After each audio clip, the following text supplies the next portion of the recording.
Welcome to the show. Thank you. Thank you for having me. So Tocha is a venture capitalist, has a podcast, and he also is an entrepreneur and owner of 2 different businesses. So how do you manage all of that? A bit more than 2. A bit more than 2. Yes. How many? So Olisipo Group now has over 80 companies.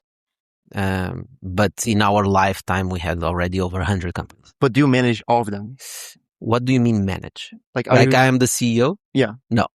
So you invest into them and you let them be free and roam. Yeah. So the answer to your question is, how do you do that? You don't do that alone, of course. Right? So the way you do that is you work with amazing people, with great teams. So you mentioned, for example, the podcast, Bitalk. It started as a project, just that we wanted to give back to the ecosystem. We've been doing it for maybe 4 or 5 years before we start thinking about, maybe we can pay the costs. This is the initial idea. How can we just pay the costs of what we are investing to do the podcast? So we created a company and we created a team that was already being created. And this team now manages the strategy, the sales, the sponsors. We're looking for sponsors to do different kinds of sponsorships, other kinds of content that we want to create about entrepreneurship, technology, etc. So this team is super into it. I'm just giving you an example of a team. Do I talk with them almost every day? Yes. Do we have discussions about subjects? Yes. Am I on the daily operations of getting a schedule with the guest, preparing a script, making some additions on the episode? I'm not on those tasks, right? So you don't micromanage? Oh no, I'm a very bad micromanager. So how do you find these people that you don't need to micromanage, that you said great people, a great team? That's the most difficult part. The most difficult part is people. Yeah. The 3 leverages that Naval talks about: capital, technology, and people. Yes. Capital is one of the leverages that's most difficult because you need a track record and you need history, you need experience, and you need people to see you as somebody who's been there, done that, right? And that's how you start to unlock capital. So you need experience, you need to do stuff. Technology, just learn how to code or just vibe code it and you start having technology. Managing people is completely different because we're talking about people. And every person is a person, has desires, problems, emotions, right? Goals, expectations. And so finding the right people is the most difficult job, in my opinion. Because once you find the right people, these right people will leverage the other 2 leverages you have, technology and capital, very easily. You see, you invest in people, not in the idea, right? Yeah, but a lot of VCs say that. Okay, VCs. Because I don't only invest as a VC. Okay? Of this portfolio, maybe half are venture capital companies. The other half are traditional businesses. So private equity? Just business. Sometimes we forget this in the startup ecosystem. We have 3,000, 5,000 startups in Portugal. We have 1.4 million companies. Yeah. Right? These 5 startups in our economy are just a drop in the ocean. The reality is these small startups can become very big companies and represent very large portion of our economy. That's why it's the startup game. But there's a lot of companies that don't have the risk of becoming huge companies, but are companies that exist in the economy, and the economy is they have full of these stable companies. Growth, a small moat, and just grow. You just find companies that do everything. Sometimes I find people doing certain businesses that just wow, this is amazing. It's what I like more. It's ideas that I never heard before, businesses I never heard before. Making something, finding an inefficiency in the market, in the ecosystem, in society, and then exploring it. And with scale, that small inefficiency becomes a very valuable business and it's solving a big problem for society. That's why it becomes a good business. And so finding these businesses, it's also very interesting to me. And it's not only startups, okay, which is different. But the person needs to know the problem, but going back, he also needs to be a good person to solve that problem. And you said it's very hard. The person side is the hardest one. Yeah, because when you say, what's the right person? Who's the right person? Exactly. Yeah. Do you have a framework for that? No, because it depends on the project. A person, I have several examples. A person that was in a project was not going well. I put him in another project and it's going great. Because it was not a fit for him. Do you believe this thing that there's archetypes to these founders and to these business people? Or no? There should be, right? Everything fits in. It's just we can't put it in a box and say, oh, it's this. This is the big mistake that we can create. Like we create a box and we say, you fit in this box. And now all the rules I did for this box apply to you. And that's not really like that. Yeah. I more believe in having many boxes. There's probably one box where you fit better, but your arm and your leg should go in another box and have your nose to another box. You see? So we are kind of, it's like Legos, and we are all made of these Legos, definitely. And some people have more some kind of traits than others. So that's why there are archetypes. But it's difficult to identify them. When you talk with a person, the process of hiring is, hi, why do you want to work in this company? Right? What's the biggest problem you solved? The challenge, all these kind of questions. It's like an art of doing a good interview and being a good interviewer, right? It's the same as pitching. You can have an amazing startup that's going to be the next unicorn. But if you're bad at pitching, you're going to have a lot of trouble to raise money, right? But that doesn't mean the startup is bad. And there are startups who are very good at pitching. Very good. They're always winning all the pitches. And then after a few years, they disappear. Okay? Because their product shit. I don't know. It's just that they're good at pitching. If you're good in an interview, you'll probably get hired. But then you'll see if it works. If you do a good pitch, I'll invest. But then we'll see how it goes. And I'll see if you make mistakes, if you behave correctly, if not, right? How do you make a good pitch? How do you? Make a good pitch. How do you make a good pitch? Yeah, like, what was like one person that came to you with a story, like, wow, I need to invest? Okay, I can give you a story like that. But a good pitch,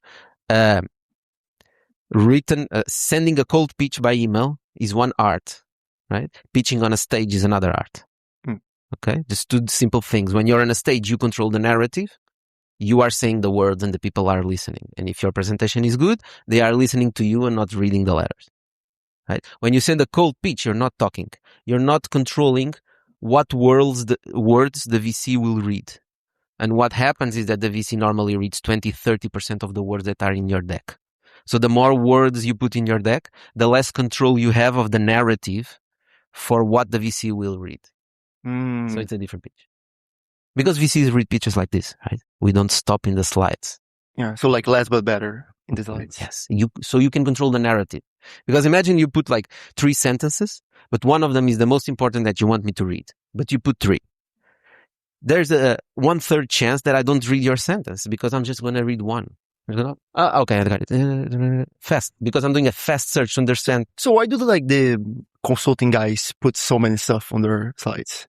Like McKinsey, Accenture, they have so much slides with so much information on them. In a later stage, maybe that's interesting. But in the beginning, it doesn't make sense. Maybe they know something I don't. I don't think so.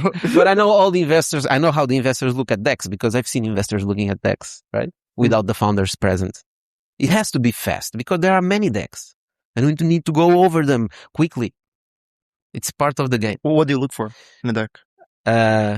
What do I look for? I'm a bit different from a traditional VC. Like if I'm looking imagine in a fund that we manage for angels who invest in pre-seed companies based in Portugal. First thing I'm looking, is the company headquartered in Portugal or not? Because if it's not a fit for me. Right? Why? Because it's the thesis that we have in that fund. Actually, I only invest in companies based in Portugal. That's a bit of my philosophy too. Only when the headquarters in Portugal. Yes, the focus, like the market is, it's complex. Ideally headquartered in Portugal and team in Portugal and launching in Portugal. This is the ideal situation. But it can happen like team in Portugal, but first market Portugal doesn't make sense. Maybe that could make a fit. But ideally, if it's all Portugal, it's the better because that's where I have specific knowledge to help. I know the people, I know the connections, etc. But we made a big round to get to the interviews. Being good at an interview is the same as the pitch decks. If you're good at pitching, you get hired. But then you get hired and then you don't do the job and then you're fired. And then I need to hire again. And this has a huge cost for me. It's not a financial cost. It's a cost of opportunity. Because once I hire somebody and I'm teaching them, I'm investing my time also, right? I'm investing all the team into that person. And then if it's not the right person, all that work is lost. It's also super hard to fire. Like, it's not fun. Yeah, it's not fun to fire, but all founders know that you need to fire, right? of course, you need to fire. That's part of the way that especially people who are working in startups need to expect that, because that's the nature of startups. If something happens, you need to downsize quickly. Otherwise, you die, because startups normally are default dead, right? They don't have money. They're going to run out of money until you reach the break even. And now we're alive. We don't need VCs. We don't need anyone. I love break evens. So when you're default dead, when you don't have some money coming in that you were expecting for some reason, sales or investment, either you cut the costs, right? Or you're going to die sooner. So you cut the costs so you get more time to solve the problem. And what's the biggest cost of any company? It's people. Yeah. Well, maybe now tokens are getting... so there, right? We're building a project for a company, and one of our rivals built another project, and they said the token price was higher than the person cost. So they couldn't do the project. Yeah. It's insane. But like, yours talk a lot about against salary. You're like, oh, salary is like cocaine, right? You get addicted to the salary and you don't work as hard because you're working the barely minimum to get that salary. It's the first chapter. The first chapter, exactly. Think big, do now. So, in a startup, do you pay salary? For people working for the startup? It depends. Like, if you can work for equity, that's the best. But of course, most people cannot work for equity. People have to pay houses, have to pay their bills. So people need a salary. So generally, yes. Ideally, when you're starting a company, you don't want to pay a salary because you're just spending money.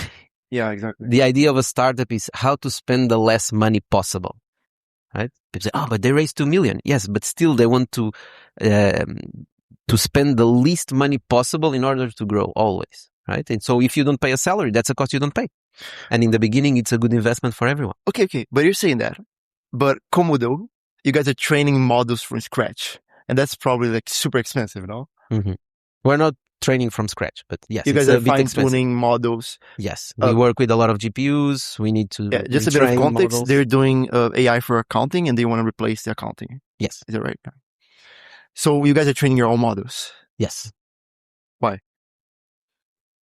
Because what we are building is different from what the big labs are building. The technology that they are building is for a very big market, like for consumer, and it needs to be the most generalist possible. So it knows everything. What we need to do are very specific things. And so we want our agents to be very specific in doing certain things so that they have less hallucination problems, less errors, work faster, cheaper. Tokens are cheaper. Yeah, also, that's true.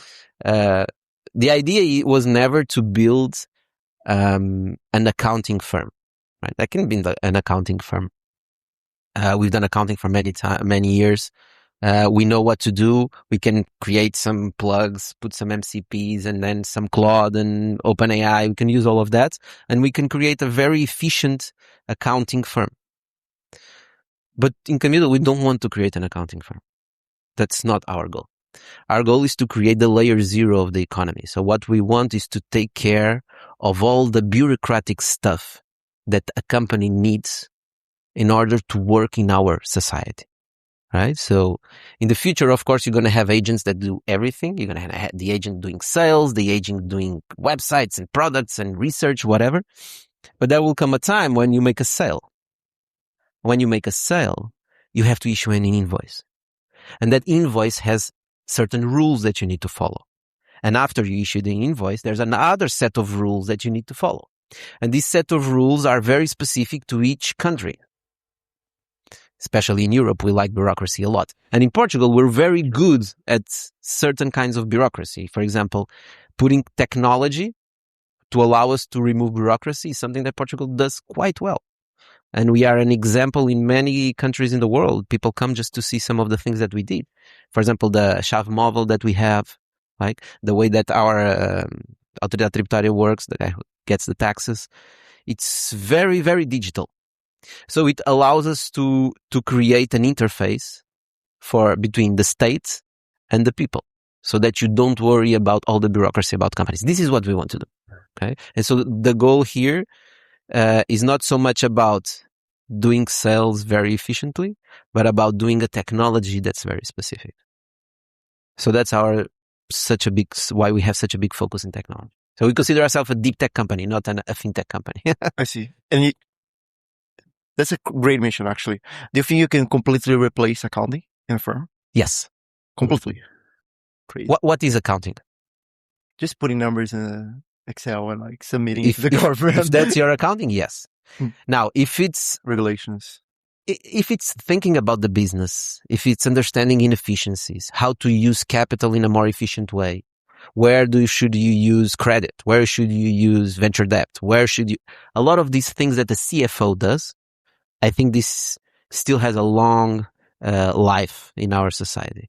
But the guys putting numbers in an Excel and filling up reports for the government and doing some basic paperwork, yeah, we already do a very big percentage of that autonomously. So So okay. So I like this mode of having your own model. I think that's a very strong mode.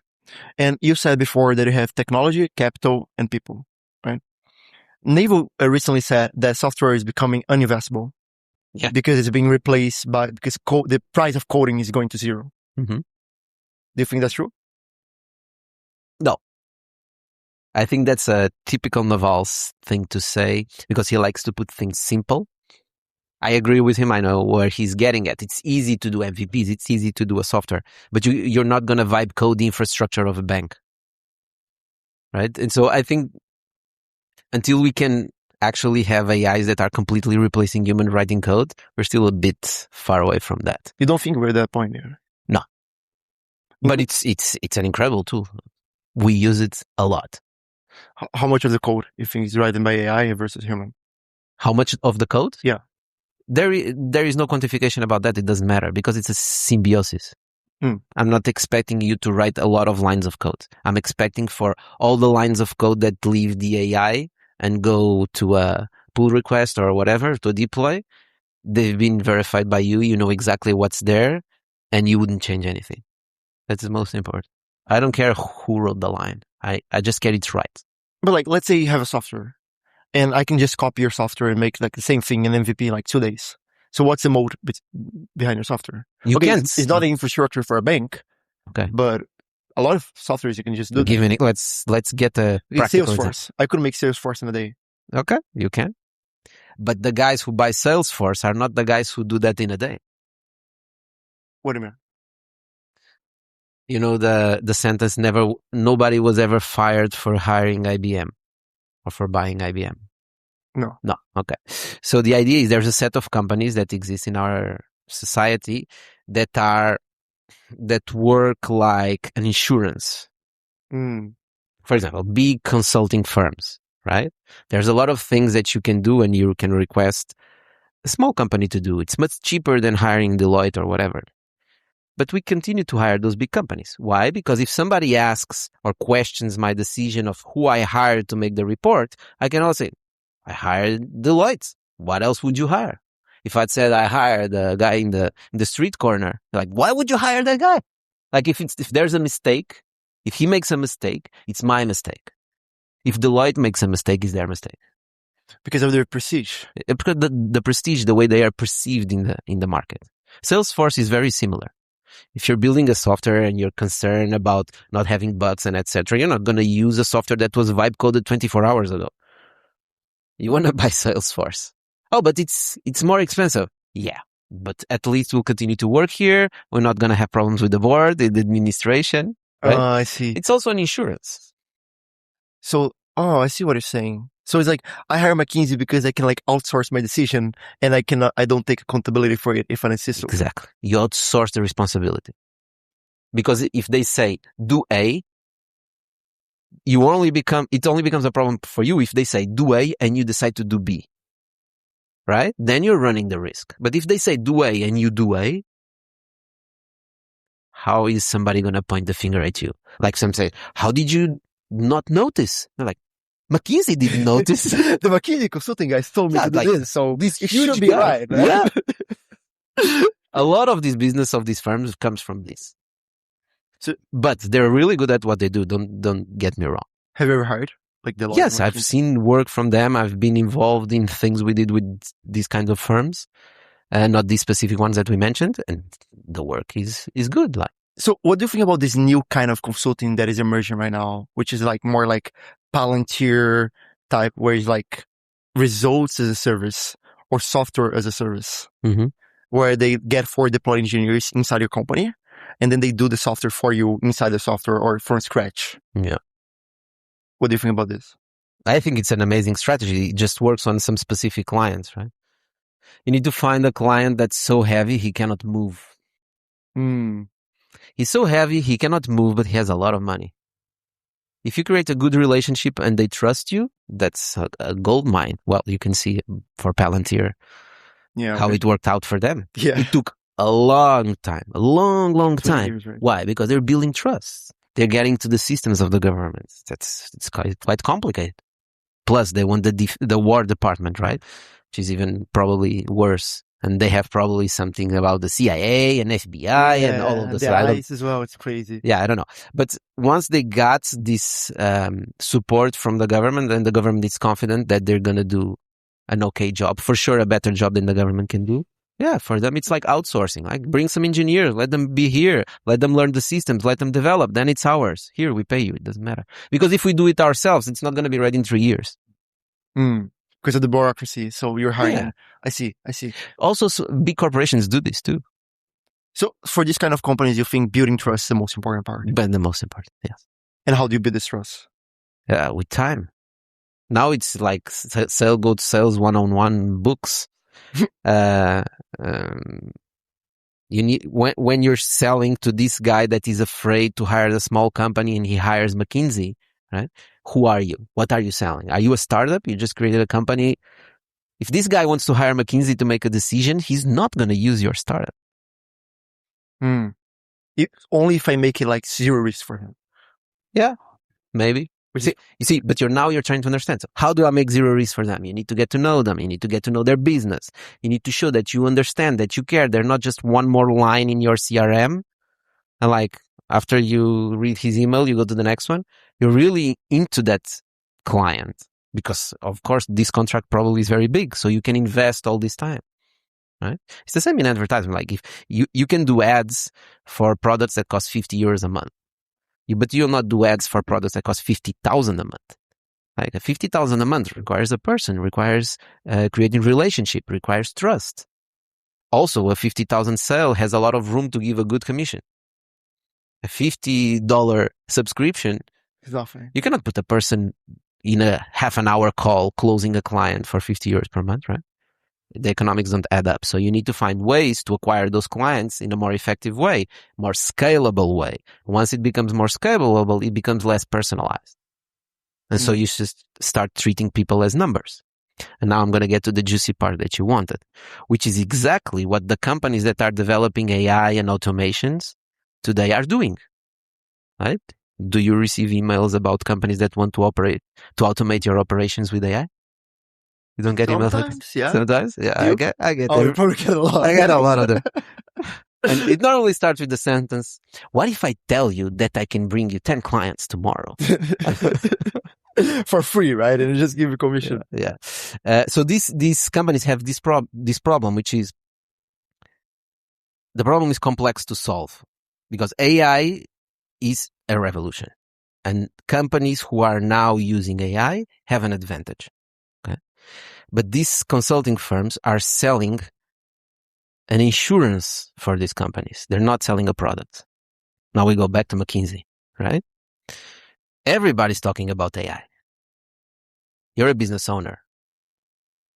How am I going to use AI? I need to use AI. If I don't use AI, I'm going to be left out. I will not have a business.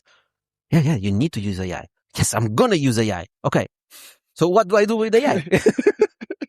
Right? Yeah. It's the same question as always.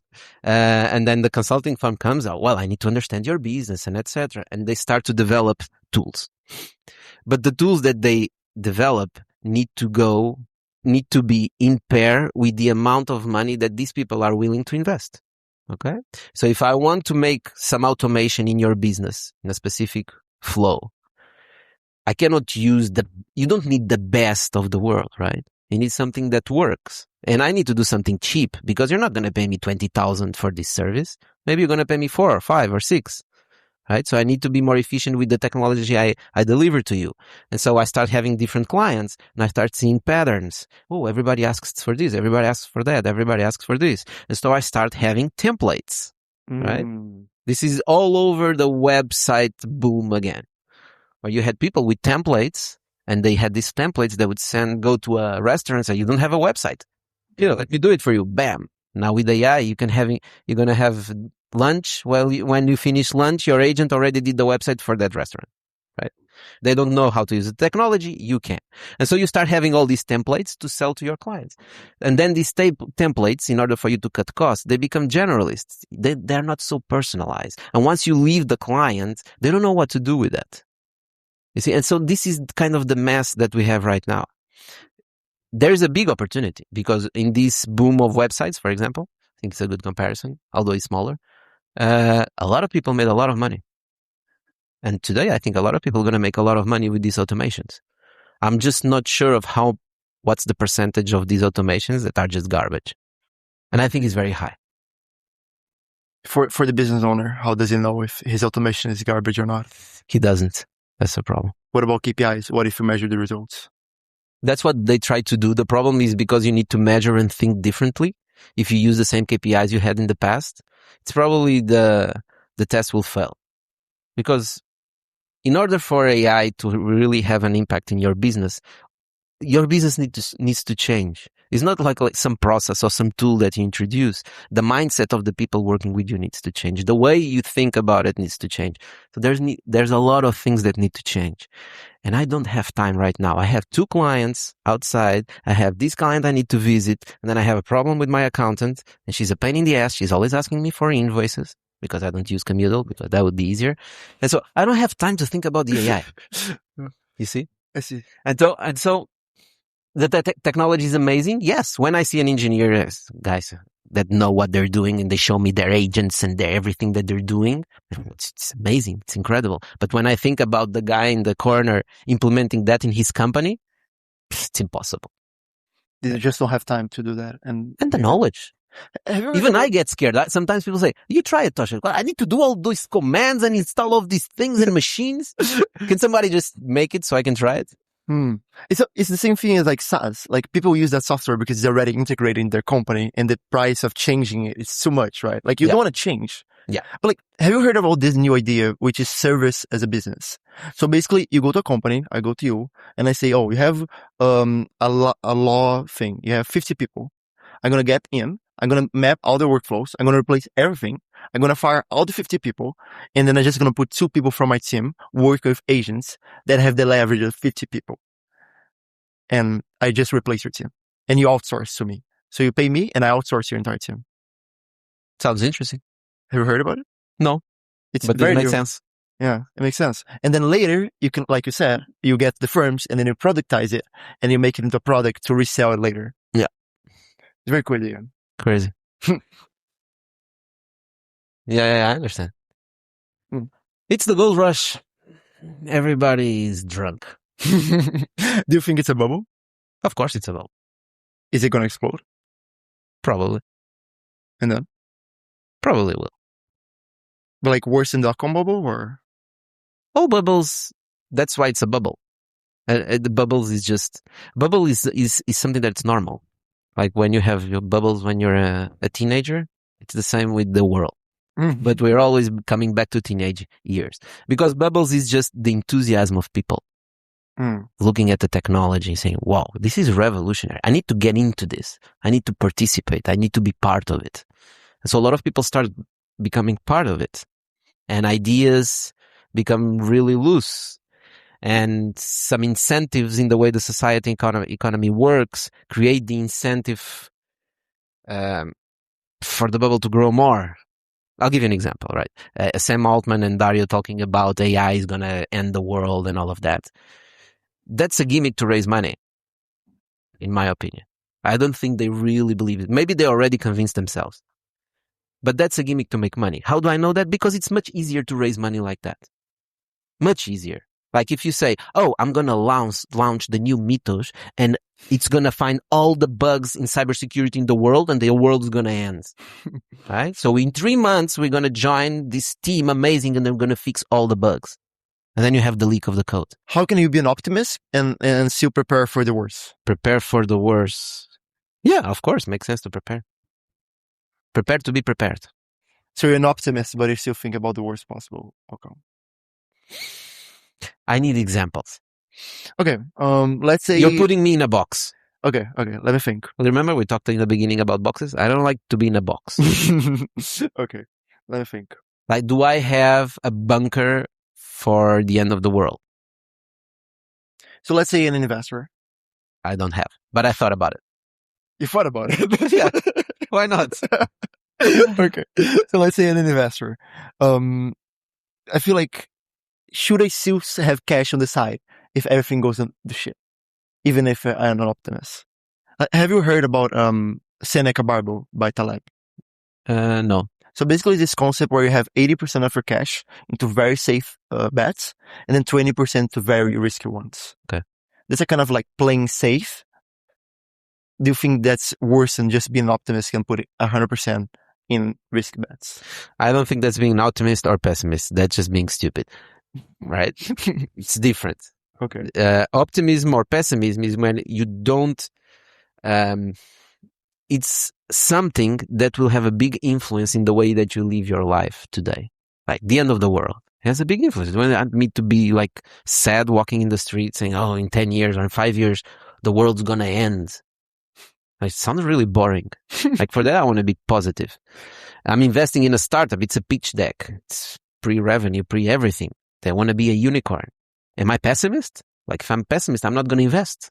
So by nature, an investor needs to be optimist. We're very optimist because we think everything is going to work. And we know that 98% of the portfolio is going to zero, right? When you're talking about investment decisions, that's where comes the probabilities that we're talking about, right? If you're investing your money or other people's money, you're looking for the lowest risk possible and the highest return possible. Right? Inside what? Inside a constraint of, for example, businesses that you decided to invest. That's what you're looking for. And so you have opportunities, you look at the risk here is high, and the return is also very, very high. Oh, maybe this makes sense. So have you ever always been an optimist? Or did you develop that? I think I don't know. Maybe I think I've been an optimist. Your whole life? I think so. So how did you get to VC? Like, did you start a business and then you sold that business and got into VC? No. The story of Olisipo it's a long story. It started in 94. My mother created the first company called Olisipo. Then the company grew, and then it became Olisipo. And then my father joined managing the company. Actually, before it became Olisipo. It started as an outsourcing company, right? Yes. Okay. It still exists, called Olisipo. It's one of the biggest and oldest outsourcing IT companies in Portugal. And then we started just creating more businesses, more companies, and it went growing. And today it's 80 something. And then with that money, you became a VC after that. So what we did is, we're not a VC. For many years, we were not a VC because what we had is we had businesses that were profitable. We'd take that profit and instead of buying cars or whatever, houses, I don't like real estate, we invested in other businesses. So we just keep recycling the money from the revenues that we had of the businesses that had a profit. Now we're more professionalized. We are able to launch different kinds of funds. So anyone who wants to launch a fund in Portugal, we can do small funds, which is a differentiation from the other companies in the market. So you can do 2-3 million funds. They normally will like to work with specific niche funds. For example, fund to invest in sports technology or fund to invest in women in medicine, whatever. Yeah, specific kinds of funds. We can launch those. So that gives us another kind of leverage, right? That we're talking capital. Which help me. Imagine you want to launch a fund. I can give you all the bureaucracy. You don't need to worry about it. Because launching a fund is not just create a company and putting some money there, right? A fund has a regulator. You need to report to the regulator. There's a lot of reports that you need to do. KYC, AML, anti-money laundering, know your customer. So getting all the documents, everything is up to date, reporting to the bank. There's a lot of bureaucracy. But if you want to launch a fund, you don't want to do that, right? You want to deploy money, raise money and deploy money. So that's what we do. We're like your silent partner. We take care of all the bureaucracy. Don't worry. Just go get the money, invest the money, whatever you want. When you want to invest, you just send us an email. Of course, we know we're in contact, and we take care of the bureaucracy of doing the due diligence, checking the contracts, reporting, etc. Similar to Komodo, right? But in a larger scale. Exactly. Similar to Komodo, but Komodo is for businesses, to manage a business. And here is to manage a fund. Yeah. See, the same goal. Like, help people to create more businesses, more funds, more money in the ecosystem. You have a very interesting, like, long-term view. Like, it's like when you're always talking about like these grand plans. Like, you told me about the service business, and then you talked from a grand perspective, which is really cool. And now you talked about this grand perspective as well, where you started a company and then you did this and this. Was this planned from the start? Sometimes it's planned, sometimes not. Komodo was quite planned. It's also in the workings for many years already. I've been thinking about me and João for many years, and even the team, the founding team there. But for example, the case of OW Ventures, which is the company that launches funds, it was by accident. The village in the mountain that we recovered was also by accident. So the fund we wanted to launch a fund called Angel's Way with 436 investors and 1,200 euros minimum tickets. So very small tickets, small fund, 1.2 million euros. A lot of people. So you need to do KYC and ML to all of those. And so we went to all these companies that launch funds and said, well, we want to do this fund. And they say, we're crazy. Like, that's impossible. It doesn't make sense. You're not going to make it. It wouldn't make sense for them. And I understand why, because the financials don't work. Essentially, for each person, you need to do KYC, ML. There's a person doing that. There's a lot of work for it. If you have 436 people, but you only have 1 million fund, because these companies charge a percentage of the fund money, the amount that you can charge, it's very small. So you can't even hire a person to do the KYC of 436 people, right? So you need bigger funds, or you need these companies that manage more funds.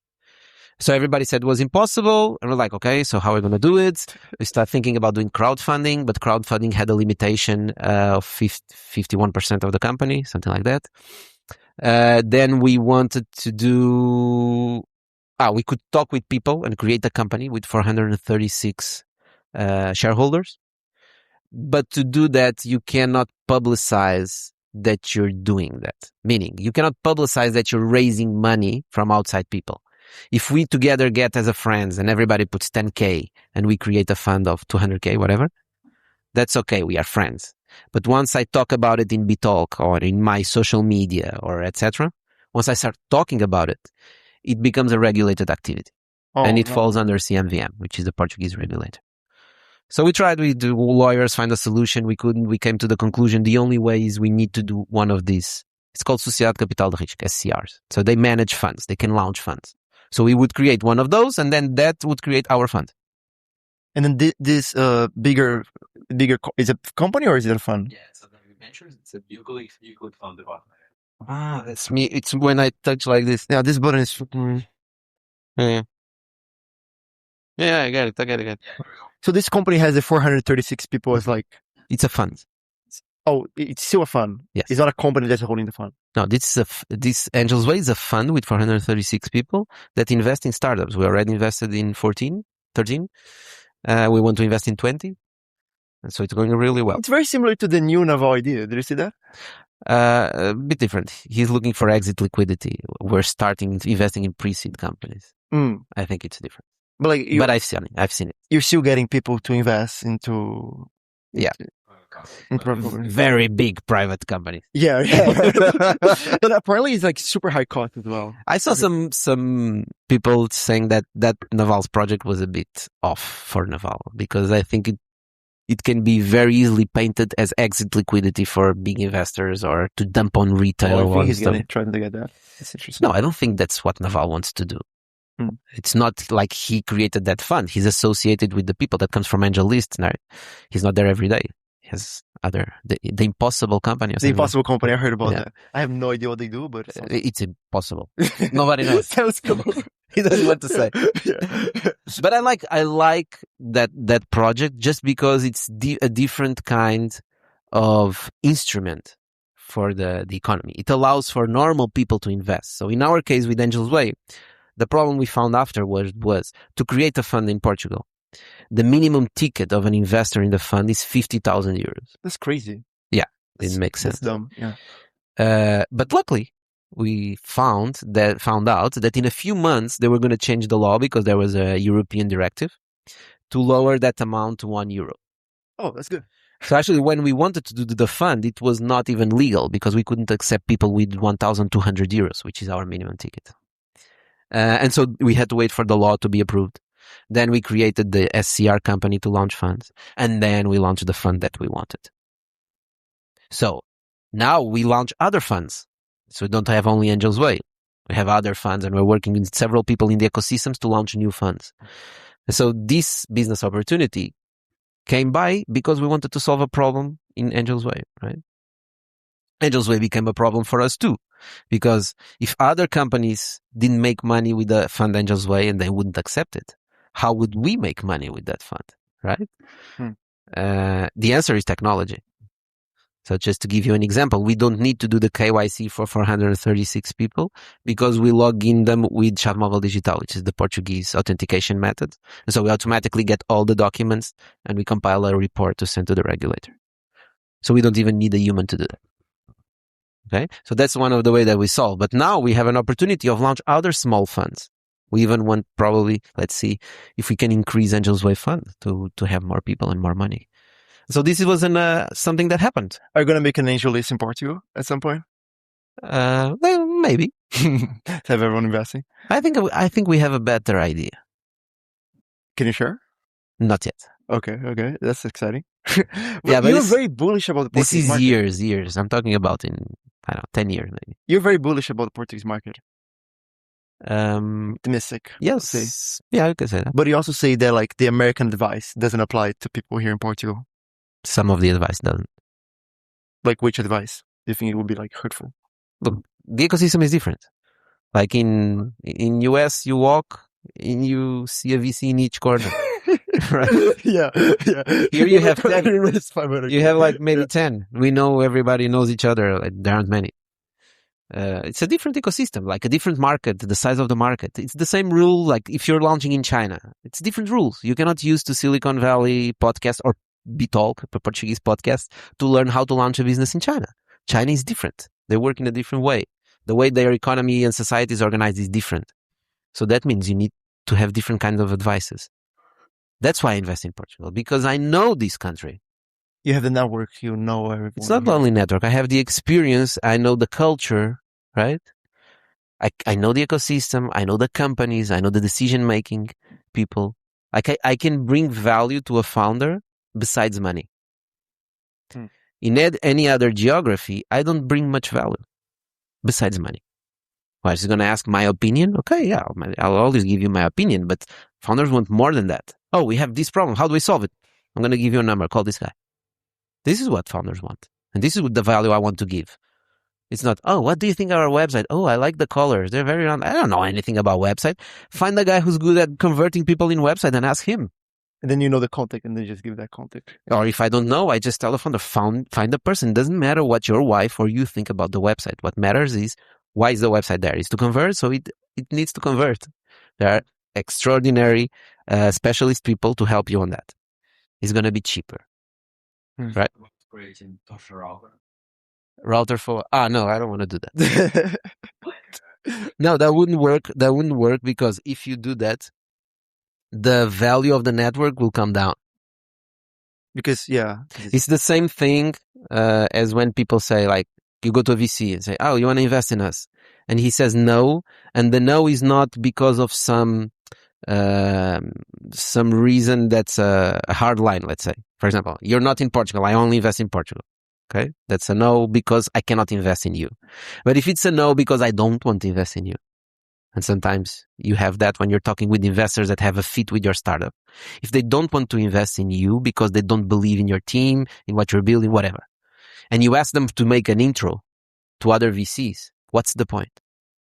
It's like you giving me something that's not good to try, I say, oh, this is horrible. And you say, give it to your friends. Why am I going to give the company that I don't believe to my friends? No, I mean, introduce me to this guy, but what am I going to say? Like, oh, this founder came to me. I said no, but he wants to meet you. He's Makes going sense. like, okay, thanks, Tocha. That's a lot of value to me. Right? So we also have to think about this. So it's people again. It's relationships. It's not a network of agents that it's easy just to access. And these relationships need to be nurtured. If you're always asking, people just going to stop replying to your messages. You need to give something. Yeah. Yeah. Same for founders. And when you have any conversation, Tocha, a message I typically receive. Tocha, I really need 20 minutes of your time in a call. Normally, it's mostly this. Okay. I understand you really need 20 minutes of my time, but a day only has 24 hours. And I have other stuff to do. Why would I give you 20 minutes of my time? What would make you interested? I know, but think about it. If I receive these messages, I wouldn't do anything else besides talking with people. I don't have time to make a 20-minute call. And I always reply the same. I don't have time.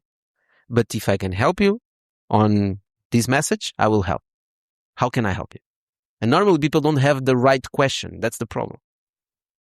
They don't have a question. They want validity. They want to talk with somebody to give them some more insurance about what they're doing. It's not a specific question. It's not a question of, Tocha, look, I did this. This is my business. This is what happened. And now I have this situation, A or B. And I'm not sure which one to choose because this one has this advantage, but this one has that advantage. What would you do and why? Oh, that's something I can work with. Okay, let me see. Wait, maybe in that situation, I would want this and this and this. Does it make sense for you? Oh, no, because my case is this. Okay, in that case, this. Okay, done. That's something I can help. But if you want to, I want to hear your opinion about my business. My opinion is easy. Like, are you looking for money? Yes. Let me see. I don't want to invest. Here's my opinion. So, okay, can I give you a question like that? Yes. ARV. So we have HomoDeus, and we're like a consulting service company and we're an AI lab. We have some products, we get into the companies and we automate some of the workflows and then we get paid on the result we give to the companies. We've been working mostly on Brazil, but right now we have the choice between America or Brazil. What are the advantages of Brazil? It's a very easy market to enter. Which one is easy? The Brazil. Okay. It's very blue ocean. There's almost no one doing what we do. And there's almost no startups there. So the goal is like, if you can become Palantir of Brazil, you're a monopoly. Right? And you have all the products and you have all the data. What are the disadvantages? The market is very old. It's like very consolidated. People like know each other and they don't want like newcomers, especially if you're young. In Brazil? Yeah. I don't know if I agree with that statement. Why? What I've seen from companies going to Brazil, it's a very big market. A lot of people. But like on the big business, if a 20 years big old, corporates. Yeah, the big corporates. We work with big corporates. That's your client, big corporates. Our client is stock listed companies. Okay, that's a good point. But is it better than in the US? I mean, in the US, there's also probably a corporate network of people knowing each other. But the thing here is, if we go to medium business in USA, they can pay us more than the big corporates in Brazil. Yeah. And it's easier because they have an entrepreneur and risk adverse culture. So we're between these two rifts. And in Brazil, we have less margin. Mm-hmm. So how do you think about this? What I would think is first to ask you, what the hell are you doing in Lisbon? I love Lisbon. But if you're launching a business in Brazil, you should be in Brazil. If you're launching a business in US, you should be in US. You should be there. Yes. Why? Because you need to be close. You never know what happened. You need to leave the world. You need to leave the culture. You need to understand the idiosyncrasies of each culture, to be there, to talk with people. You need to go visit a client, especially with big clients. You need to take them out to lunch. You need to create relationships, especially with big clients. The first thing I would say is I would not build a business for big clients unless you're very sure that you have a product, for example, like Palantir, a strategy like that. Okay, that can be a very good business. That's a very big cash cow. It's probably not going to be a unicorn. I wouldn't build a unicorn around that. Building a startup around big businesses, corporates, if you don't have the network, it's hard because the sales cycle is very long. Just because yes, that's true. Once you close the sale, the churn is also very low. But the cycle to close one sale just takes too much time, and it's very unpredictable. And for a startup, that's very nerve-wracking, right? So when you're selling SaaS, we need to increase 100 more users, 1,000 more users. Otherwise, we don't have the revenue. There are a lot of users that you can go fish. But when you have 2 leads and one of them needs to close, you're like nerve-wracked, right? Yeah, I get that. And you're like, it's almost there. You always feel it's almost there. With big corporations, that's the problem. Once you start moving into I feel it. It's almost there. Then there's just a question from compliance. Then there's just a question from marketing. And then, and it never closes. Yeah. But once it closes, it's great, right? But like, did you see Enter, the Brazilian startup, the unicorn? Uh-huh. You saw it. I see. But this is their model, no? They got into the big business with... I don't know their model in detail. They deployed engineers in law firms and they become a unicorn because they had all the data. Okay. So you think this model is not worth it because it's too hard? All models are worth it. There's no holy grail. I see. All in models, it depends what you're building, how you're doing it. It completely depends. There's no one model fits all, or there's no perfect business model. There are some crazy business models and things that are difficult to build, like a social network or a dating app. It's crazy. Those are difficult categories. But I'm sure there's space for innovation in business model in those businesses too, in those kind of businesses. I feel like distribution is so hard to solve. Distribution is the biggest pain. I completely agree with you. That's why I have the sentence, first-time founders think about product, second-time founders think about distribution. And in an AI world where you believe everybody's going to do their own software, distribution is even more important. I believe distribution and talent are the biggest moats right now. And maybe models and chips. Maybe 4. I don't know. The hardware I wouldn't put there, but I understand what you mean about talents. Distribution is hard to crack. It's true. But once you find it, then you create a moat, a good moat. And I think people don't think about distribution. And you said it's very important. It's one of the most important, if not the most important things. And it normally is one slide in a pitch deck. What's your go-to market? And then you put ads in micro influencers. Yeah. You're laughing because you've already seen a lot of pitch decks and the slide is there. Yeah. And it's always the same slide. And it's like, micro influencers are 23% of the global population. I have like $1 trillion, and then we're going to cap 20% of that. Yeah. But how are we going to get there, right? When the challenge I like to do in the beginning is telling people like, okay, let's make a plan where I'll invest in the company, but you are forbidden to spend money on influencers, micro influencers, or ads. Okay. You can spend on anything else you want. But not on that. You don't like ads? No. How do you distribute as a small size? I like ads when you become more, when you have a system about the ads, right? When people talk about ads, they believe, okay, we're going to the ad network and we're going to create an ad and then magically clients will appear. It doesn't work like that. It's quite complex. There are people who spend a lot of their life studying how these things work. To do a good ad campaign, there is a lot of specific knowledge that you need to do. For example, one of the things I see people do very smartly is just running different reels, seeing which one is better or has more reach. And invest in that. And put ads on that money. And this seems, okay, that's basic. We'll do that. With us, yeah. That's basic. We'll do that. Okay, but there are 10, 20, 100 things that small basic like this. I don't know them all. That's why there are professional people. But when you write ads in that slide, I know what it means. It means I know shit about this. I don't know anything about this. But I know that to get clients, I'll have to pay ads. Yeah. Yeah. That's not the distribution market. That's distribution strategy. So if you don't have ads and influencers, you just outbound all the way? It's not so, I'll give you a real example. Like Oscar, when Oscar launched, I also had that conversation with João, and he had different ideas. We tried giving out flyers. It didn't work that bad. We thought about stickers in toilets. Simple things. And we end up with micro influencers. How? But with a different strategy. We didn't pay influencers. João had a very good watch list of all the top influencers in Portugal. And once he saw that somebody had an opportunity for his service, he would give it for free. Like, an influencer says, I just broke this table in my house. What I'm going to do now, guys? This is horrible. How the influencers need to create content, right? he would see that, he would send a message, say, "Oh, Tocha, you broke a table. I have I'll a fix your service, table and you Oscar. market it for I'll free." fix your table for free. You don't have to post anything. I'll just fix your table for free. Here's the code." And people will fix the table. Why did it work? Because João understood something very basic about influencers, which is influencers need content. They need excuses for content. So what we saw happening is we would give this table for free, right? But when the guy came through the door, he would come with our vest with the name Oscar, and the influencer immediately like, "Guys, you have no idea. A guy just came in my house and is gonna fix the table," right? And then the only thing we need to worry about is making a good job.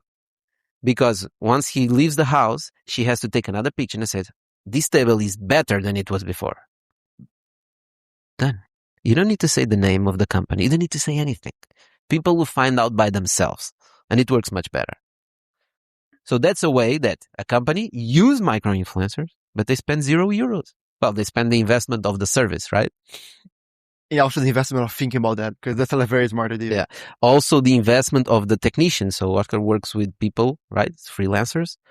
So João was smart enough to make this also with the technician. So the technician knew it was a sponsorship job. So he had to lower also his revenue. So everybody participated in the growing of the ecosystem. How many micro-influencers he had to do that too? I don't know. Then things start to pick up, and then you become like Oscar does ads today. I have no problem with that. It makes sense. But if I could choose to pay less in ads and find a distribution channel that is cheaper, who wouldn't, right? Everybody would like to find that. And when you have a big business that's relevant, when you're small and starting out, that's essential. So you have all these strategies. How do you try different things when you have a small business? Do you try one at a time? Like first I tried ads, then I try marketing. You're always looking for the recipe. I once had a recipe, had a talk where I would give a recipe for the best startup. I would start like with talent, 10%, and a lot of things. I'm very detailed about what's the perfect recipe. And everybody was, I even saw people were always writing what I was saying, and then I would finish and I say, if somebody tells you this, just tell them to fuck off. Right? There's no recipe. Just do it. Don't believe anything I said. Just scratch everything I wrote. There is no recipe. If there was a recipe, Sequoia, A16Z, or Y Combinator, they would invest only in companies that will be a success. And they don't, right? I'm not even talking about the anti-portfolio companies. They said no, that became huge. I'm talking about companies they said yes, and they went to zero. But there must be some heuristics or some patterns you see on companies that succeed, no? Yes, of course. That's the advantage of investors, is you start to see some patterns. Like, wait, I've seen this before. It feels like something that happened to me X years ago.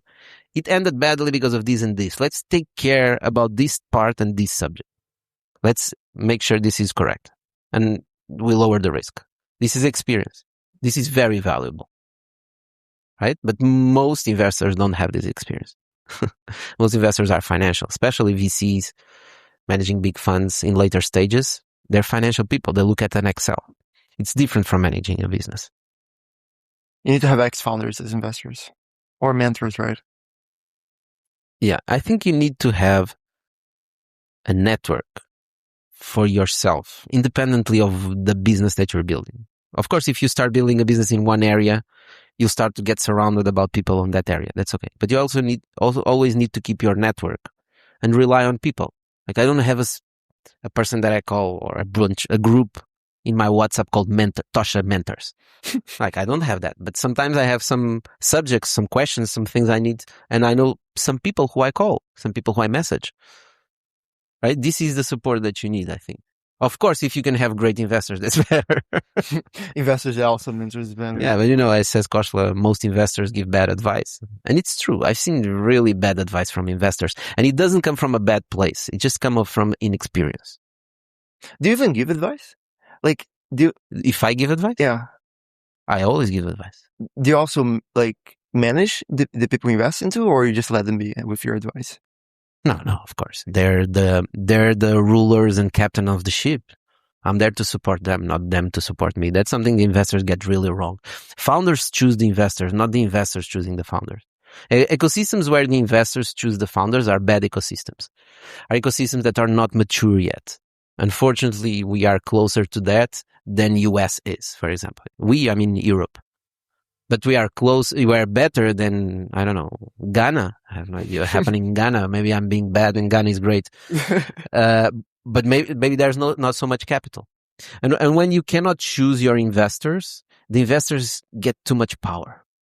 And then if you get to the investors that get too much power and you come back to what I said, that they don't have the experience, that's when it ends in the cautious idea of 80%. I think it was 80% he said of VCs give bad advice. No, I think 80% of the VCs give bad advice. 50% give like advice that is actually making your company worse. Oh, not too good. That's not me. It's a big venture capitalist in Silicon Valley who said it. So I've seen it in ecosystems like Portugal. We have less investors, so founders has less choice. Once you have less choice, you have less control. And then VCs think they run the companies when they don't. Like the founders run the companies. So I don't micromanage founders. That would be crazy. That would be stupid. I'm like a co-founder, but instead of putting my time every day in the office, I'm putting money and I'm putting connections and I'm putting my phone number whenever you need to call me. That's what I'm putting. So I'm next to you. I try to create relationships with founders when there's in series BCD or whatever, and I'm already not on the boards. When they have a problem, they call me.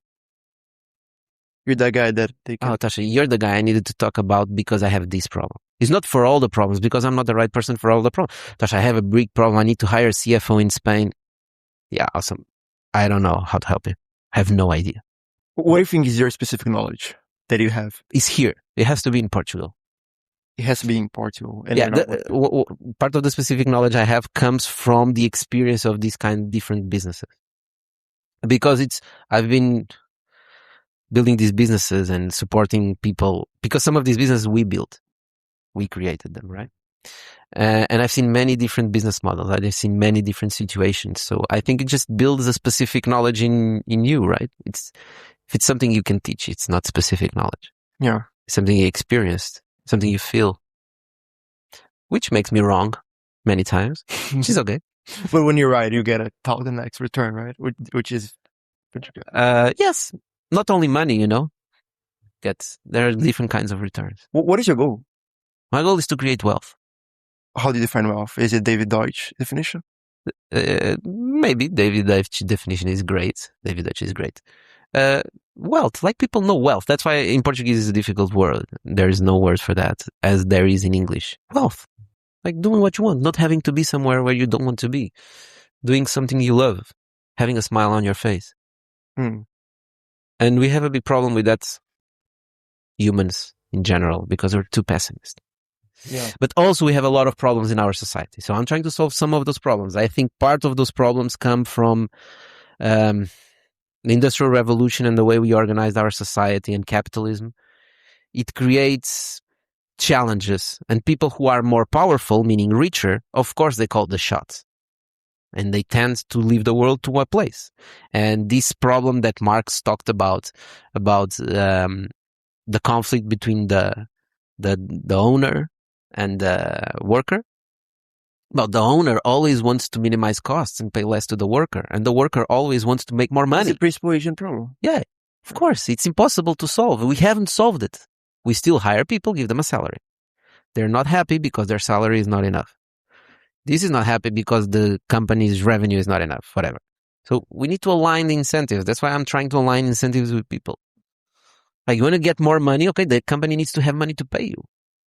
Like, this is the reality of the company you're working in. Oh, this is a shitty company. Okay, then go work somewhere else. You need to produce so I can pay you, right? Because exactly. And also on that. But then, but if I produce a lot, then you're going to make a lot of money. Okay, so let's leverage that. Let's leverage. Let's balance that, right? So why do I get all the money? I get all the money because I run all the risk, right? I hired you. You're getting a salary every month. I'm spending the money. Let's make a restaurant. I hired you. I bought the machines. I'm renting the place. If in 6 months this closes, you got 6 months of salary and you go find another job. I lost €500,000. That's why if this restaurant makes money, I'm going to make money and you're not. Because you're taking the risk. Yes. Yeah, I don't understand why people don't understand this concept. They don't understand because they don't want to understand. It's easier to have the conversation. Oh no, you're just trying to exploit people. Okay, done. There's no more arguments about that. Easier to blame everything on the billionaires, right? All the problems. They want to exploit people. It's a little bit. The billionaires is special because billionaires are billionaires, like top players in the world. But the problem is not with the billionaires. I could live if the problem was only billionaires. I think we could solve it. The problem is with owners in general. Business owners in general are seen as exploitants, especially in some cultures in the world. And Portuguese is one of those cultures that we see as they are exploiting. Right? They're exploiting people. They could pay more. Why don't you pay more? And there are cases of that because we have a big illiteracy, financial illiteracy and company and business managing illiteracy, which will come with time. A lot of people who are business owners don't have a degree in management or whatever. So does that even help? A degree? No, right? No, it's just a matter of, it matters, of course. You know what's CAC? What CAC means? Cost of acquiring. Yeah, you know, but normal business owner doesn't know. LTV, lifetime value. Yeah, but the concept itself, it's not the word I'm talking about, right? The cost of acquiring a customer. And then if it costs me 10 euros, but he only going to give me 5 euros in the first sale, but I have to look at the lifetime of this customer.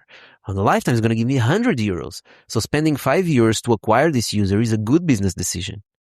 This concept is literacy. It's not the words that we're talking about. It's the concept itself. And when you're managing a business and running and taking care of all the bureaucracy and clients and stuff, you don't have time to stop and think about these things. That's also one of the problems. You see, I always come to the problems because that's the problems I'm trying to solve. Like liberating time for you so you can do that. Having an AI that can help you think about those things. Like your numbers of acquiring. Why don't you put more money on Google?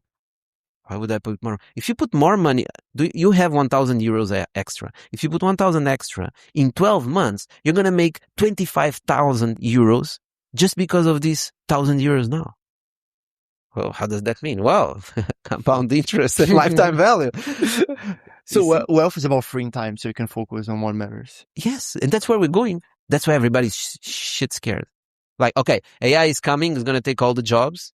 I know what we're going to do. I feel like people don't even know what they want to do, though. That's the problem. Yeah, people don't. Because they were never put in the position to think about that problem. How did you figure that out for yourself? Because I'm a lucky bastard of being in a situation that allowed me the space to think about that and being exposed to people who think about this thing. Right? Are you very introspective? I'm very what? Introspective? I think so, a little bit, yeah. But I think most is the people around me. Right? I've been investing in founders that are better than me for many years. And I listen to them. And I'm lucky enough to have a reality. Like, I don't need to do these things. Most of the businesses that we already have running, I could go to the beach for the rest of my life. You could chill, right? Huh? Well, that's boring. Exactly. Yeah. And so when I start creating these crazy projects, like Angel's Way, it's a project that until now, we only lost money. And I don't think we're ever going to make money on that project. In Bitalk, we only lost money. You lost money with Bitalk? Of course. It costs money every year to make that project. Huh. Who's paying it? I am. But you guys don't have ads and stuff?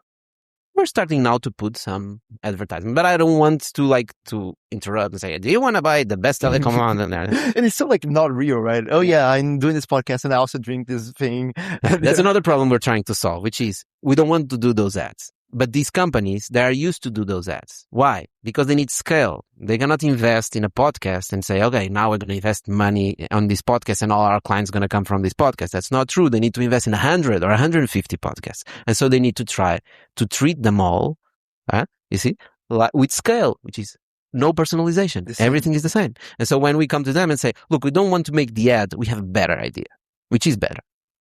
But it's complex. It's different. It requires thinking. Yeah. It requires integrating the content into the conversation. It requires finding a person who's an expert in the field so we can talk about it and we can mention your company and why it fits in that field. And it also requires risk from their side. Yeah. That's why they don't want to do it. Risk for the guy who's deciding the budget. So he has 100. Maybe he should hire McKinsey to do it. He has 300 podcasts, right? And in this 300, 299 is business as usual. And there's one that wants to do something crazy. Like, I don't have time, man. Tocha, I don't have time.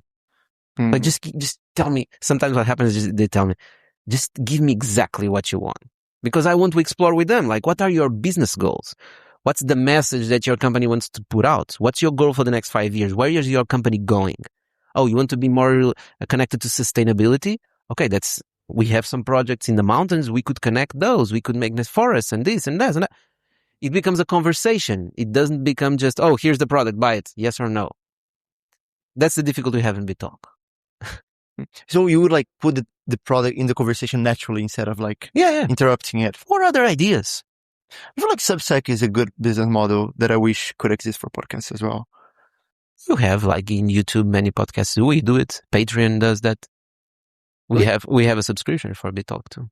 And then you get an exclusive episode. Yeah, you get an exclusive program that we only do on the subscribers, which is Bitalk News. And then you get all the episodes before everybody else, and then we're going to have other cool stuff. So the thing we were talking about, like going to the beach and resting, for me, that's the big problem with like Vivansa and like Buddhism and everything, because it talks a lot about like not having desires. But I feel like life would just be boring without desires, no? Very boring. Very boring, right? Very boring. But the problem is we're not ready to live in a world. What I'm more scared about AI is not that AI is going to replace us all, because it will eventually. AI plus robots. It's just that we don't adapt fast enough. That's our risk. It's just the technology is too fast. We don't evolve fast enough. Yeah, we don't evolve mentally. We need to put chips in. Yeah, just do this. Like, okay, do you believe in an abundant world where AI and robotics can produce anything you want? Of course, we're going to get there eventually. I don't know, 10 years, 50 years, or 150 years. You have to believe this is possible. Like, have you seen movies? Who doesn't believe it's possible to have robots doing stuff? Yeah. It will be possible. Okay. So now we're discussing time. You say it's 300 years. So be it. It doesn't matter. The reality of that world is the same as you arriving to somebody and giving, here's $1 billion in your account. Go do whatever you want. What happens? At first, the person is going to get happy, but after 2 or 3 months, she's going to get bored. And I don't even know what's going to happen after. Yeah. They say most like lottery. I like to do this question. Many people normally reply, yeah, I'm going to buy some things and I'm going to buy a house. I'm going to go travel. That's all cool. And then I'm going to get bored. And then what are you going to do? Yeah. Then because you become anxious of losing the money. Lottery winners, they go back to baseline happiness or even even lower. It's not $1 billion. It's a bit less. Yeah, $1 billion is a lot of money because the idea is for it to be infinite. It's infinite. Like, you don't need to think about money anymore. Okay, forget the $1 billion. Anything you want, I'll buy it for you. Here's a card. It's infinite. You can buy whatever you want.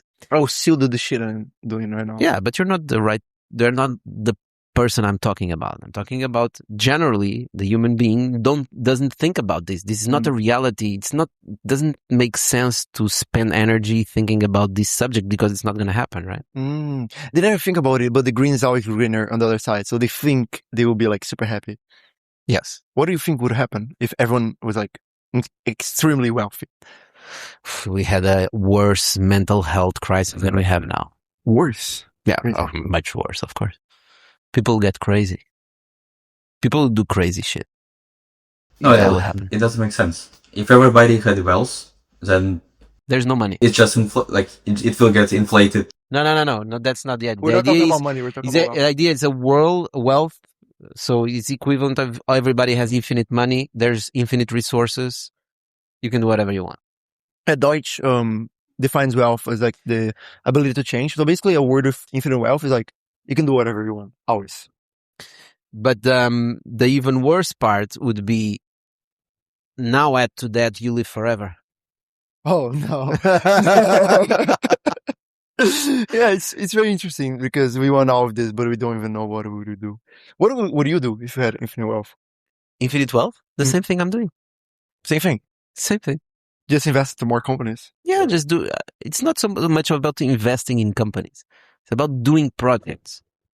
Mm. Like, you get in your house and say, oh, I have an idea. Let's buy 2 paintings and then let's put them like not aligned. And one has to be blue, another color. We'll find out something interesting. And let's make this wall is going to look really cool. You say, yeah, that's a good project. Let's do that in the weekend. Yeah, in the weekend you go buy some painting. You paint the wall, you put it here. Then you sit in the sofa. You look at it and say, looks nice. You did a good job. It's the same. Oh, let's create a community of people investing in startups. It's just fun to be doing projects and finishing them, right? It just brings... Sometimes they don't finish because I have a tendency of when they're finishing, I get another crazy idea. Fucking Leonardo da Vinci. I had another idea. Oh, God. People already know in the office they need to brace when I come and say, I had an idea. And many of them fail, right? But one works sometimes. I have the same shit. So I like to have ideas and I like to do projects. So in this world, it's a bit different world because... No, maybe not that different. We cannot imagine what a world like that is, right? Because when we're talking in a world like that, our technology is in a point that's not possible for us to imagine what it is. Same as 50 years ago. No one could imagine AI or computers or internet out ever. Maybe someone could, but like... I hate people that try to predict stuff. I don't hate them. So it's so annoying for me because they think so linear and it's like, nobody knows. Yeah. But it's also fun that nobody knows. But I think that's something that people can and should think about, which is what do I want to do with my life? And we talk about it in this book. Yes. And it's a lot about like Friday. Oh, yes, it's Friday. Oh, finally Friday. And you don't have to be like a scientist to understand there's a problem if you're making a big party on Friday, right? There's something wrong with your life because most of the time you're working. If you hate your work, it means you hate most of your life. And the other third, you're sleeping. So, but that's the problem. People need to work to make a living and to live. That's the problem. And that's the problem. That's what we need to solve, right? Yeah. Yeah. But today, more than ever, you have ways and tools to allow you to start building your wealth and your freedom, whatever you want to call it. You have. And you have thousands of contents and you have AIs that can help you. The information is at our disposal, and still we don't grab it. People will always find an excuse, right? They'll go, "Oh no, it's the economy fault or this and that." My case is different. But in my case, it's different. Yeah, I don't need to try because if I try, I'm gonna fail. At least try. It's at least gonna be a bit fun. Like basic things of financial literacy, like putting some money aside, investing in an ETF. I don't know, something, just putting some money aside, investing in some project, building a new revenue stream. Study a bit, right? Read some books. Oh, yeah, but Tocha, how long am I going to take to reach to your 80 companies? That's going to take all my life. Yeah. You look at the personal final result. You don't see the journey there. And you compare with the wrong people. Did you have this thing in your life when you're like just starting where you had this uncertainty? Because you're like a super high achiever, right? So I don't know about you, but I had this thing where it's like, it's always so uncertain about the future and if I'm going to make it or not. Did you ever had this or did you always knew that you're going to get your goals? I don't really understand the question. Like thinking about the future of if I'm going to make it? So I am making my own business. Yes. And it's super fun. I love it. But it's also every day is like, fuck, are we going to go broke tomorrow? Are we going to get, are we going to get to the place where we're going to get? And there's this uncertain anxiety about the future. Yeah. Did you have this ever? Yes, and I still have. How do you manage it? Perspective? What do you mean? I don't know. It depends on the situation and why I'm thinking that, but trying to give more perspective about it. Trying to understand why am I afraid of it. Normally, when I feel something like that, is because either consciously or subconsciously I identified something that's a big threat. A big what? Threat. A big problem. Right? So, we want to sell these bottles. Will we manage to sell these bottles? Why am I doubting that we can sell the bottles? Well, I'm doubting because I feel we don't have the clients. Or I'm doubting because this bottle has nothing special. It's just another bottle. Why are we going to sell this bottle? So when I normally have these anxious thoughts is because something is concerning me. So I try to understand what it is and then try to solve it and minimize it. Minimize the problem. That's most of the job. That's what you're doing, but you're not noticing it. So when you're managing the business, you're always looking for the biggest problem that you need to solve so you can move forward. So you address the concern. So like the solution to anxiety is just action on the anxiety. Oh, that's, solution That's for anxiety is action. Like thinking about it too much is not going to solve. Yeah. So what tips would you give to someone today in the age of AI on starting a business? Starting a business? Yeah. Do you really want to start a business? Why? That's the most important question. Because the answer cannot be money. What are valid answers in your view? The most valid answer is this is something I love to do. That's the most valid answer. For me, I would say it's freedom. For what? Freedom.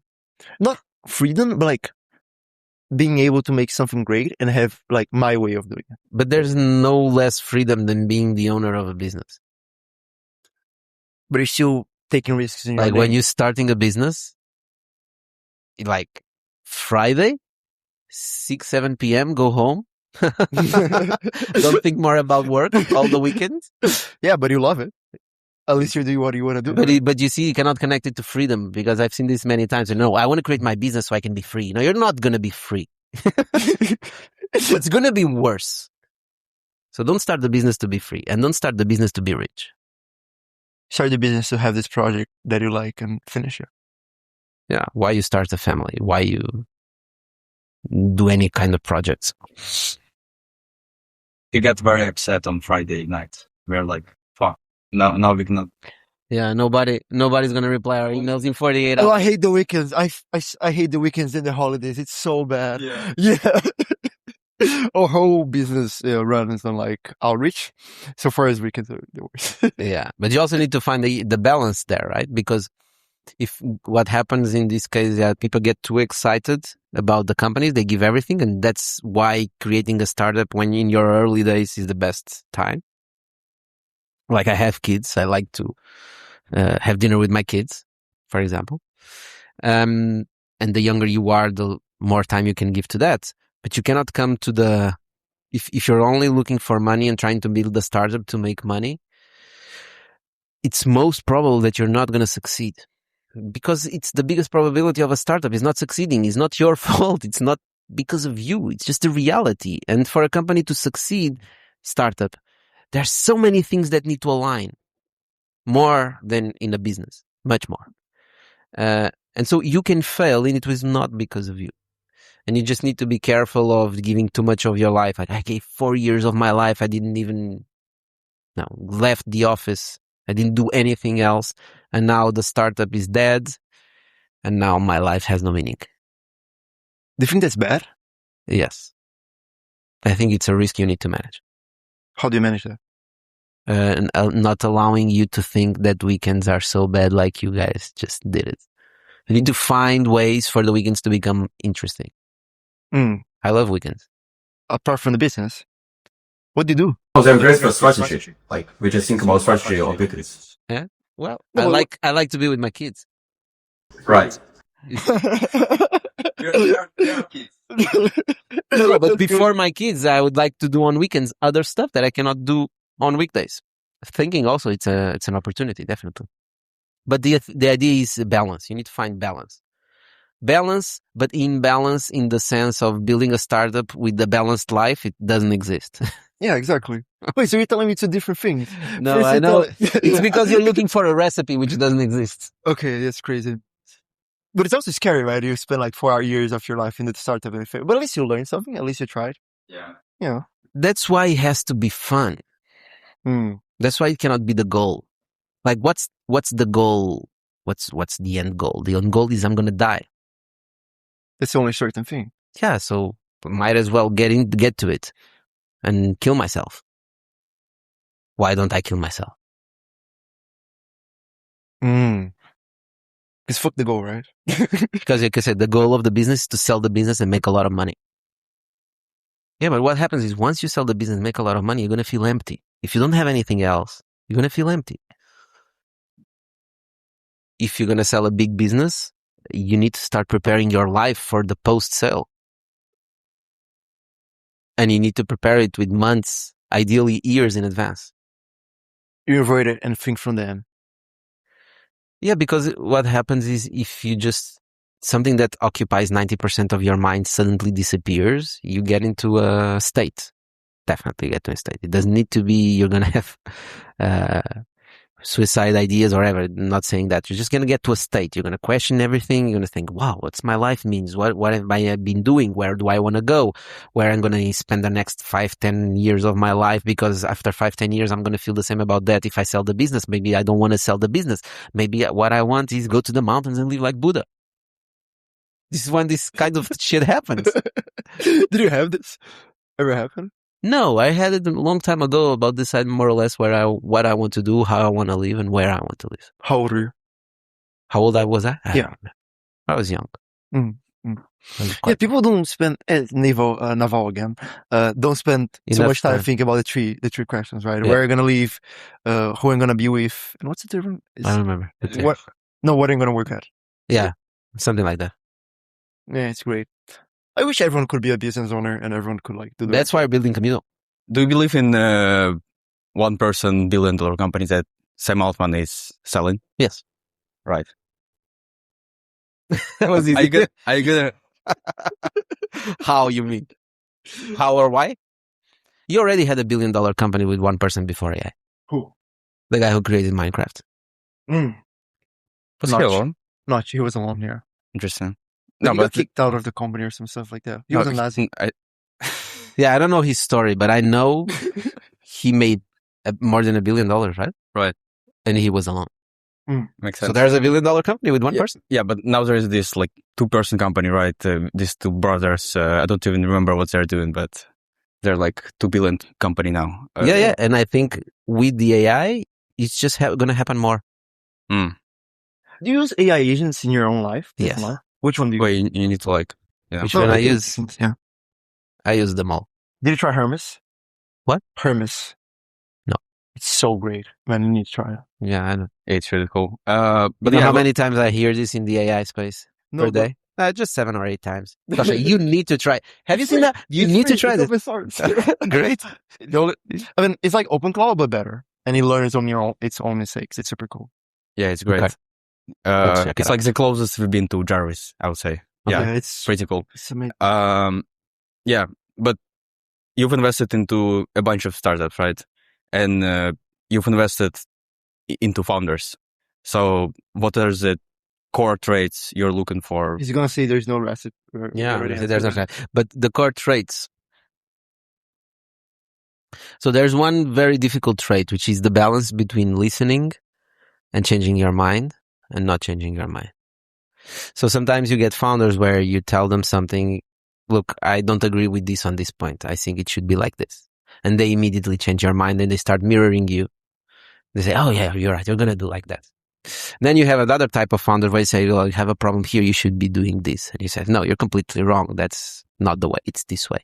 The balance between listening and making the right decision is very difficult because in one way you need to be very open to listen to other opinions and change your course if it makes sense. But at the same time, you need to avoid other people's opinions and follow your path independent of other people do. And this is the founder's balance. That's very difficult to do. Which I tell you, I think the world in 10 years is going to be like this. So I'm going to build a product for those 10 years. You come and say, no, I think the world is not going to be like that. And if your opinion, if I can take your opinion and change my view of the world a little bit to the left or to the right, or if I just ignore it, or if I just assume it, this balance is the most important trait of a founder. It's very difficult to find. And then you have the others all you already know. Being resilient, t. Another trait is important is why are you solving this problem? Why this problem is relevant to you? How I stumbled upon it. Right. I think that's not enough. You don't have specific knowledge of the area. You need to have specific knowledge about the area you're trying to disrupt. Wait, I don't agree with this though. Okay. There's many. You're free to disagree. Yeah, but don't think there's many outsiders that come in an area and innovate because they are outside of the area. But they have a specific knowledge that's applied to that area. Yeah. So, for example, I was many years in finance in the big blah, blah, and now I'm building a crypto Web3 finance project. He doesn't have specific knowledge about the Web3 world, but his bases of finance, etc., probably are very valuable in this new project, right? Now, I've been in the finance world and now I'm building an organic farm. Okay. That actually is a bad example because that's actually interesting. Because it's a guy who changed his life completely. He probably was doing something he doesn't love. And now this investment in his agro farm is a good investment because he's going to do that for the rest of his life. Or that's actually not a good example. But moving from one area that has no connections to you, I was in the finance industry. Now I'm in the restaurant industry. All those jumps. It's not that they cannot work. There's always exceptions. I just find it not compelling for me to invest. Right. It's always when I feel like I know the same about the area as you. Like it doesn't feel good for me. It doesn't feel good for me to invest in a guy that has the same knowledge about an area that I have. Because I don't have a lot of knowledge about that area for sure, right? So if he doesn't has the same as me, it's strange. Right. So the best defensive strategy for a founder is proprietary knowledge. Yeah. You see, you remember you heard about the problem founder market fit, something like that. Yeah, which is a founder having a fit with a problem. Yeah, we like this area likes to invent a lot of words to say something that nobody knows. Right. That's my point. That's always my point. We're always looking for the recipes. There is no recipe. You have to listen to a lot of people and just take whatever you feel it's the right decision. Makes sense. And had another one in my mind. You probably had 300 interviews, maybe more on your podcast, right? Yes. And you've talked to a bunch of people outside your podcast. What was the most impressive person you've ever met? Oh, the most impressive person I ever met. I have no idea. Never thought about it. People are different. Probably the most impressive person I met was somebody I met in a stage of my life that for me was incredible. I don't know. You see, so there is not one person I feel, oh wow, I want to be this guy. I don't have anyone like that. I have people that are like, wow, this guy is impressive. I was not expecting somebody like this. It happened to me many times in the podcast of meeting people that you were expecting for something and they're like, wow, this guy is really interesting. Had some really good ideas. Right. But a person that I would aspire to be no, there is nobody. Even in the earlier stages of your life when you tend to get more inspired by people, no? I always like to be inspired by several people, but I never had somebody who said, I want to be that guy. I never had that. Who are your inspirations right now? Do you have people I listen to? Yeah. I try to listen to smart people. I like guys like Naval, like David Deutsch, people we talked here. I like to read some old stuff. You like Lindy books? Yeah. Like you like old books? Yeah, old books, old stories. I like stories from the 16th century, 14th century. There's always some interesting ideas there. Is there any books you recommend for founders? For founders? Yeah. Like different books, not like the usual. Like the usual books. Yeah. I had to think about it. There are so many books. It's not even fair to mention one of them. There's so many good books. It's so easy to find good books for you. There's so many people talking about that. But there's very little You don't books. need to listen to me to choose a book. But there's very little books that really change the way you see the world, don't you think? At least with me. Yes, there are some other books. But that change depends on where you were, right? So I can read a book and say, whoa, this book changed my life. And then I give it to a friend. He's like, why did you like this book? That was really boring. Yeah. Books are depends on the stage of your life, what you're thinking about, what your concerns. Depends on many things. Do you read a lot? Yes. I try. Yeah, there's so much stuff. No, because when you said a lot, it means like, oh, this guy reads 1 or 2 hours per day. No, I try to read 1 hour or 2 hours per day, but sometimes it's not possible. I have 3 kids. I have a bunch of companies. A bunch of company, VC and podcast hosts. Yeah. That's hard. Yeah. What's your goal for the next 10 years? 10 years? Create wealth. Sure. Create wealth for people in Portugal. That's my goal. Do they have any specific numbers? No. Right? No. Like going from 80 companies invested to 200? I know. No. I think eventually I'm going to reach 1,000, but it's not like a goal per se. So that's a goal. Huh? It's kind of a goal, no? No, it's just a belief.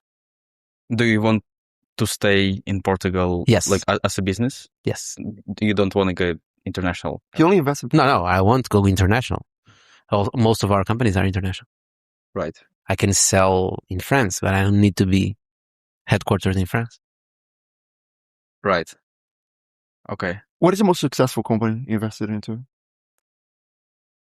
You like to make this big, trying to put it in a box. It's difficult. What does it mean In success? terms of return on investment? There are a couple. It's not startups. Not startups. No. Interesting. Because startups, it's either go big or go home. That's why I like businesses. Businesses is not like that. It's not 0-1. There's a lot of gray areas. And a lot of valuable businesses, niche businesses. And the best results I had until now was with traditional businesses, meaning not startups. But it doesn't mean it doesn't change in the future. I hope it will. What is a kind of a contrarian thought that you have on a kind of business that people are not looking at that is going to be great in the next 10 years? That's a very difficult question. Because then I'm going to be grilled in 10 years looking back at this. Like what? Yeah. I don't know. It's really exciting times. I think like all the areas have space to be disrupted. And when you have a shift in technology like we have now, the disruption is so big that you can just create companies and you can just destroy companies that already exist. It's a very, very interesting process. What I would say is just if you're building in this space right now, just don't go for the obvious stuff. Just the most niche, small thing you can find is the best. That's where there's no competition. Like the obvious stuff, everybody's doing. But with non-obvious stuff, you have the adoption problem. No? I know. There's always problems. Right. But with having a product that everybody has, you have the problem of too much competition. Sure. I just think the world is going to evolve so much, and it's so uncertain where the technology is going and who the winners are. Like, is OpenAI going to be around in 10 years? I'm not sure. Probably not. If they win the race, the winner takes it all. Yeah, you don't know. Are these big labs going to continue to be bigger or not? Because that changed the whole dynamic of the economy and the opportunities, you understand, right? Because if you have one big model that rules them all, how is it going to work? Or is my AI is going to talk with all the other agents of other companies? And who's going to manage my AI? Is it Google? Because if it's Google is going to manage my AI, I'm going to buy the stock right now. It's going to be huge. Which is not a low probability, by the way. Predicting the future is hard. I feel like the higher probability is many smaller models specialize into small niches. Okay, but I don't want to talk with 1,000 models, so I'm going to talk with one, right? Who? So maybe one model managing all these smaller models. I don't know. I'm asking. That's a possibility of the future, right? Yeah. But that's for a very short term. The problem with training models is they're super expensive. Right? No. Yeah, no, it's true. I see a future where everyone has a model trained on their own data. Like cell phones. I have small doubts that's a reality. That's going to be a reality soon. Why? I think there's no way for it not to happen. That's going to happen. Oh, yeah. That's a You negative can train a model in your phone, right? Yeah, models. It's just basic internet. Oh, that's going to be so cool. Hypertext, basic hypertext. We'll see. We'll see what happens in a few years. We'll be here again. Yeah.